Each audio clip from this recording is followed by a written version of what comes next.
हम सभी के परम आदरणीय डॉक्टर चिन्मय पंड्या जी, जो कि वाइस चांसलर भी हैं देव संस्कृति यूनिवर्सिटी के, जिसको चलाया जाता है गायत्री परिवार शांति कुंज हरिद्वार के द्वारा, और ये यूनिवर्सिटी है हरिद्वार में। तो जो हमारे डॉक्टर चिन्मय पंड्या जी हैं, ये दिन रात लगे रहते हैं इसी धुन में कि किस प्रकार से परम पूज्य गुरुदेव के विचारों को ज़्यादा से ज़्यादा ऐसे लोगों तक पहुंचा जाए जो प्रबुद्ध वर्ग है,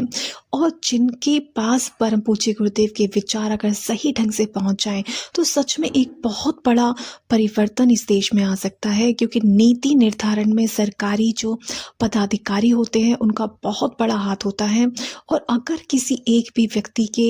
दिल में परम पूज्य गुरुदेव के विचार बैठ जाते हैं तो वो एक बहुत बड़ा परिवर्तन लाने में सक्षम हो सकते हैं। तो इसी कड़ी में हमारे परम आदरणीय डॉक्टर चिन्मय पंड्या जी गए एक दिन के दिल्ली प्रवास पर, और इस प्रवास के दौरान उन्होंने मुलाकात की हमारे भारत सरकार की वित्त मंत्री श्रीमती निर्मला सीतारमण जी से, जो कि वित्त मंत्री हैं भारत सरकार में, और बहुत सारे जो पैसों से रिलेटेड चीजें होती है उनके नीति नियम निर्धारण में उनका बहुत बड़ा हाथ होता है, वही सब कुछ करती हैं। तो उनसे मुलाकात की हमारे आदरणीय डॉक्टर चिन्मय भैया ने,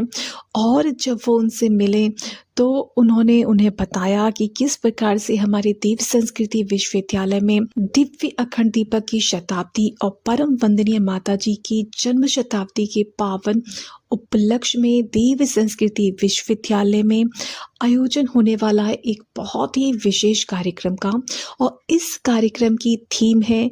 अर्थ धर्म, मतलब भारतीय ज्ञान के माध्यम से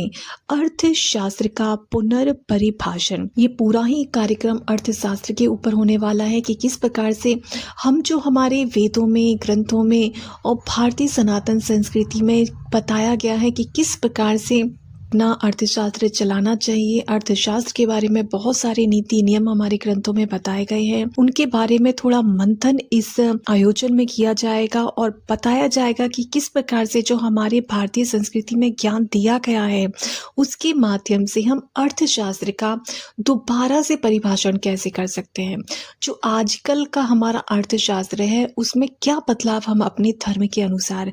कर सकते हैं, इसी के ऊपर पूरी की पूरी ये गोष्ठी होनी है देव संस्कृति विश्वविद्यालय में परम वंदनीय माता जी के जन्म शताब्दी वर्ष के उपलक्ष्य में। और इस भेंट वार्ता के दौरान काफी आध्यात्मिक और चिंतन परक भावना पर सार्थक संवाद हुआ, और इस मुलाकात के समय हमारे डॉक्टर चिन्मय पंड्या जी ने माननीय वित्त मंत्री जी को माँ गायत्री का